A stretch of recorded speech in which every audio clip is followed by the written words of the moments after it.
리라. 창세기 12장 2절의 말씀입니다. 내가 너로 큰 민족을 이루고 내게 복을 주어 내 이름을 창대하게 하리니 너는 복이 될지라. 아멘. 아멘. 네, 오늘부터 함께 나눌 말씀은 에베소서 말씀입니다. 에베소서 1장의 말씀입니다. 네, 에베소서 1장 1절부터 6절까지의 말씀 오늘 함께 나누도록 하겠습니다. 에베소서 1장 1절부터 6절까지 신약 성경 310페이지쯤에 있습니다. 310페이지.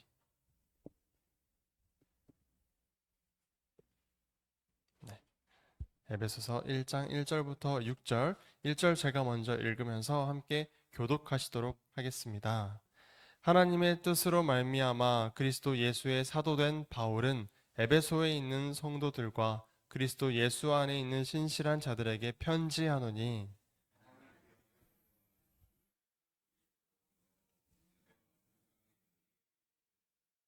찬송하리로다. 하나님 곧 우리 주 예수 그리스도의 아버지께서 그리스도 안에서 하늘에 속한 모든 신령한 복을 우리에게 주시되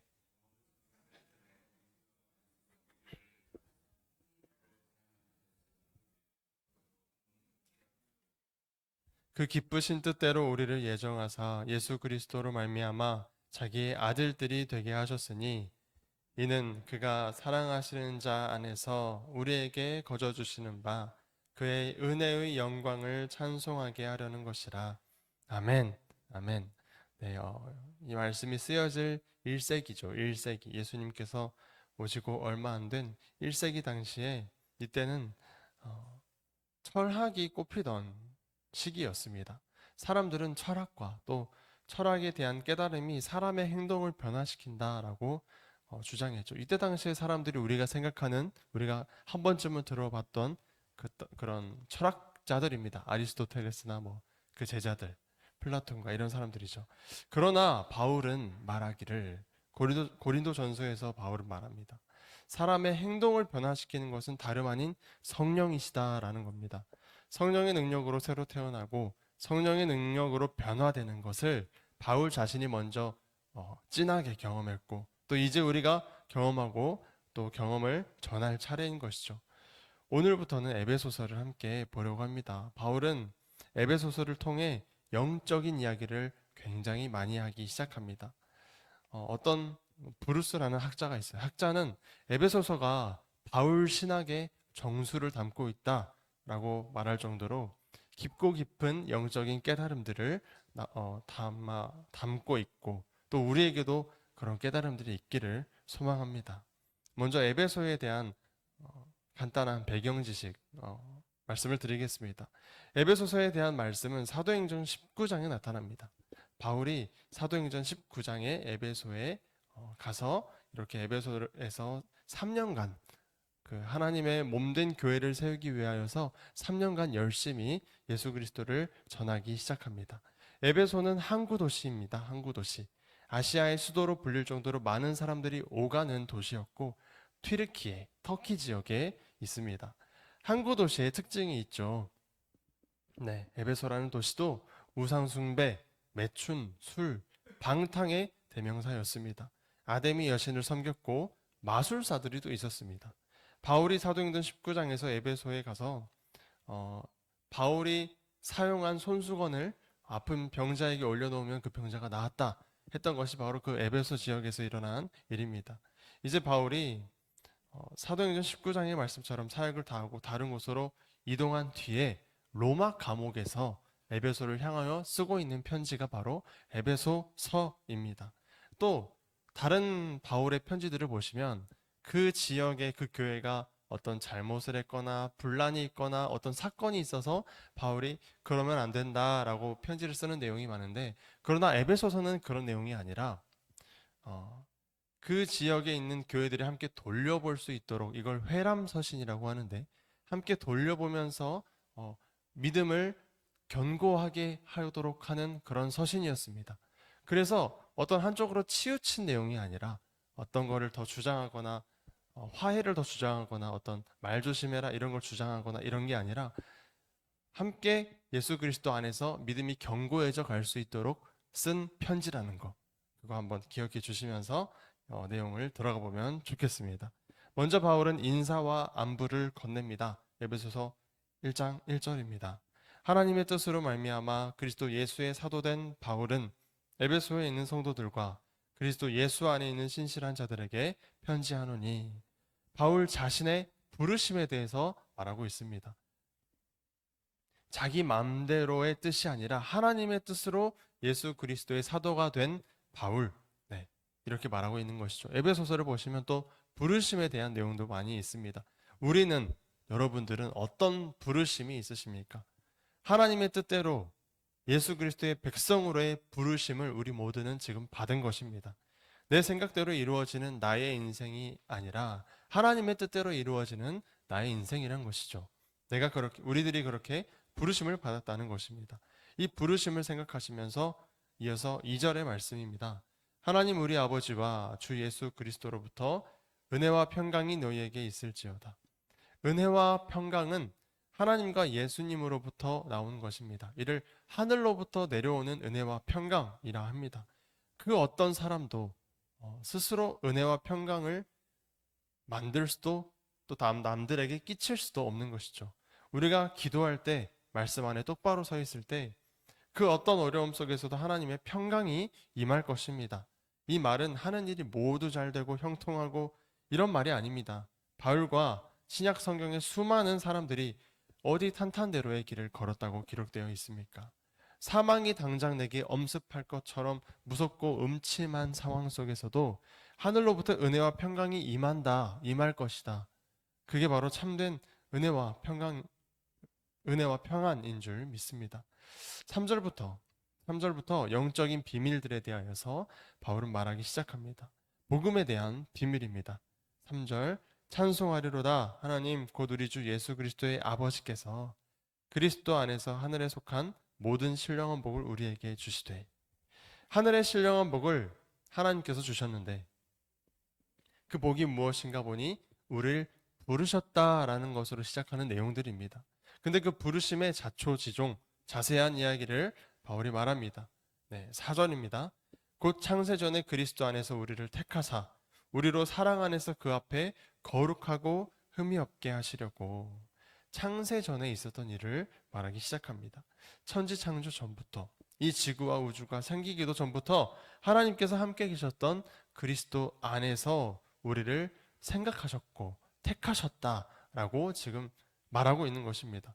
우리를 생각하시고 우리를 자녀 삼으시려고 창세전에 선택하셨다. 이게 사실 우리는 믿어지지도 않고 얼마나 대단하고 얼마나 깊은 말씀인지 짐작조차 할 수 없는 사람들인 것입니다. 그러나 이 깨달음, 정말 감사한 일이구나, 정말 너무 크나큰 기적이구나, 하나님께서 우리를 창세전에 선택하셨구나 라는 그 감동은 성령님으로부터 나오는 것입니다. 에베소서는 영적인 내용이라 했습니다. 우리가 에베소서를 읽기 전부터 성령님의 도우심을 구하며 읽기 시작했습니다. 또 각자가 에베소서를 묵상하실 때 성령님의 도우심을 구하며 한번 읽어보셨으면 좋겠습니다. 네. 우리를 자녀 삼으시려고 창세전에 선택하셨다. 이 자녀들은 사랑 안에서 그 앞에 거룩하고 흠이 없게 됩니다.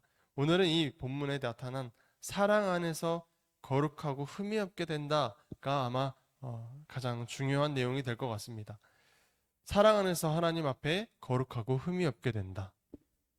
이 말씀은 한마디로 하나님과 예수님의 사랑의 의미도 있겠지만 성도들이 해야 할 사랑을 말하고 있는 것입니다. 성도들이 해야 할 사랑. 성도들이 그리스도 안에서 사랑을 하면 하나님 앞에 거룩하고 흠이 없게 된다라는 지금 말씀을 하고 있는 것입니다. 이게 왜 그렇게 되느냐 하면 하나님께서는 사람의 뭘 보고 용서를 해주셨습니까? 우린 뭘 잘해서 용서받은 사람들이 아닙니다. 네. 우린 가만히 죄인인 채로 있었는데 하나님의 사랑의 절정, 예수님으로 말미암아 용서를 받은 것이요 용서를 입혀주신 사람들입니다. 하나님께서는 우리를 용서하시는 이유, 하나님이 우리를 용서하시는 이유는 예수님을 봐서, 예수님의 보혈을 보셔서 용서해 주시는 거란 말입니다. 예수님께서는 애초에 이 땅에 오신 것부터 저 하늘에서부터 가장 낮은 곳으로 오신 것입니다. 이 땅에 오셔서도 예수님은 누굴 찾아다니십니까? 죄인들, 가난한 사람들, 헐벗은 사람들, 사람들이 또 싫어하던 세리나 또 냄새나는 어부나 병든 자들을 예수님은 찾아다니셨고 그들과 친구가 되어 주셨고 그들을 품어 주셨습니다.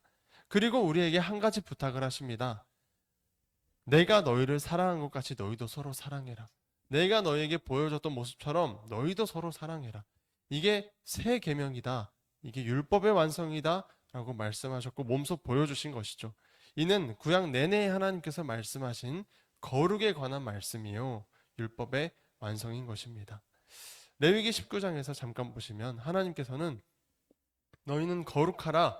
이는 나 여호와가 거룩함이니라 라고 말씀하시면서 공정함, 공평함 이렇게 이런 것도 말씀하시기도 하시지만 또 곡식을 다 거두지 말고 남겨둘 것, 열매, 포도 열매를 다 따지 말고 남겨둘 것. 그 남겨두는 이유는 가난한 사람들과 거류민들이 와서 가져가서 먹을 수 있도록 남겨두어라. 이렇게 말씀하시면서 이는 이렇게 하는 이유는 나 여호와가 거룩하니 너희도 거룩하여야 된다라고 말씀하시는 거죠. 거룩이 무엇인지부터 우리는 여기서 알아야 하는 것입니다.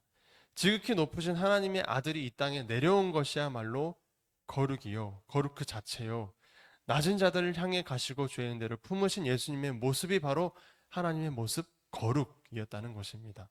우리가 거룩하려면 예수님 같이 똑같이 지극히 낮은 자들에게로 나아가야 하는 것입니다. 그렇게 나아갔을 때 하나님 앞에 우린 작은 예수가 되고 또 그렇게 거룩하고 흠이 없게 되는 말씀이 이루어지는 것입니다. 새 계명이라는 사랑 안에서 하나님 앞에 거룩하고 흠이 없게 하시려고 우리를 창세전에 계획하셨고 부르셨다는 것입니다. 네. 택한 사람들로 하여금 작은 예수가 되어 하나님 앞에 거룩하고 흠이 없게 하시려고. 다시 말해서 우리가 예수님의 말씀을 듣고 예수님께서 이 땅에 오셔서 몸소 다 보여주신 사랑을 따라가고 행하면 하나님 앞에 예수를 믿는 자, 예수와 같이 행하는 자로 여겨주시며 거룩하다, 흠이 없다 여겨주신다는 말씀입니다.